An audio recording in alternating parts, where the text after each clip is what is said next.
За последние 2,5 года Ольга Колесникова чего только не видела в своем подъезде. Пьяные драки, крики по ночам, использованные шприцы в лифте. Неприятности жителям дома 58 по улице Лермонтова доставляют арендаторы квартир, которые меняются едва ли не каждый день. И дамы легкого поведения, и какого-то непонятного вида молодые люди.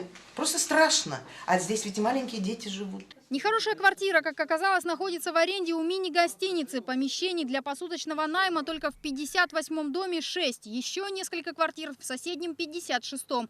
Недавний пожар стал последней каплей для возмущенных жителей. Когда произошел пожар, отец ребенка хотел, значит, самостоятельно тушить пожар, да? Но напор воды в квартире был 0.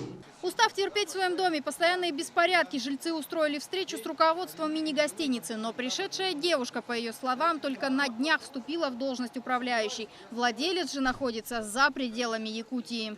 Ну, в судебном порядке же будет решаться вопрос гостиницы. То есть, как-то так. По законодательству мы никаких прав не нарушаем. Мини-гостиниц, открытых по всем правилам, в Якутске около 10. Частный хостел в многоквартирном доме должен иметь отдельный вход и как минимум соответствовать требованиям надзорных органов. Должны непосредственно как и соблюдаться требования как и санитарной, так и пожарной безопасности. И не должны нарушаться законные интересы и права соседей. Доведенные до отчаяния, жильцы намерены подать заявление в прокуратуру, а также провести выборы нового председателя ТСЖ. Несмотря на то, что о встрече было известно заранее, руководство ТСЖ МЖК на нее не пришло. Чтобы хоть как-то воздействовать на владельцев гостиницы, было принято решение в каждой арендуемой квартире временно ограничить подачу электроэнергии.